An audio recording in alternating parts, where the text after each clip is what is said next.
pour animer l'amour, il faut commencer à vous aimer, non pas par rapport à ce que vous ressentez. Quand la flamme disparaît, vous ne ressentez plus rien. Donc vous ne pouvez pas vous appuyer et rechercher à redémarrer le sentiment par lui-même. Il ne va pas le faire. Il ne va pas le faire. Si vous êtes avec un conjoint simplement parce que vous avez des sentiments pour lui, j'aime le jeu de mots que quelquefois utilise le pasteur Karangiri Mabado, il dit souvent, le sentiment, ça veut dire ce que tu sens ment. Ce que tu ressens, c'est un mensonge. Les sentiments sont trompeurs avec le temps. Les amours qui durent et les amours qui se renouvellent ne sont pas basés d'abord sur des émotions, mais sur la décision. Je regarde cette personne, je décide de l'aimer. Peu importe ce que je ressens. Je décide de lui donner ma vie. Je décide de l'entretenir. La femme regarde son homme et dit, cet homme, je prends une décision. Donc, je ne décide pas de l'aimer parce que je sens.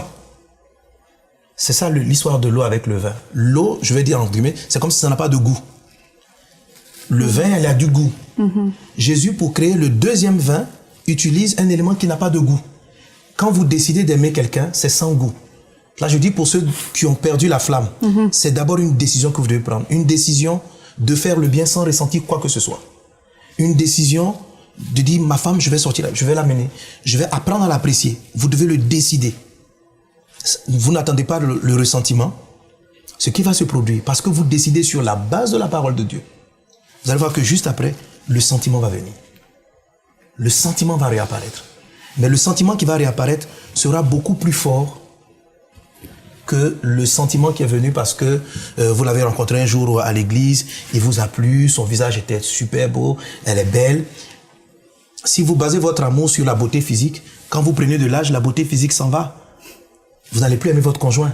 Donc l'amour qui est basé sur l'apparence physique est éphémère. Si c'est parce que sa façon de parler, sa manière d'être, il peut changer sa façon d'être. Il peut changer sa façon d'être. Vous pouvez être avec un père, vous avez apprécié ses yeux, mais il perd la vue, par exemple. Vous faites quoi? Donc, il faut apprendre à aimer une personne parce qu'on a décidé. C'est l'amour pour moi qui est basé sur de l'eau, sur la décision. Le vase purifié, c'est la parole de Dieu, c'est Dieu. Je décide d'aimer. Et une fois qu'on décide d'aimer, après on constate qu'on aime pour toujours.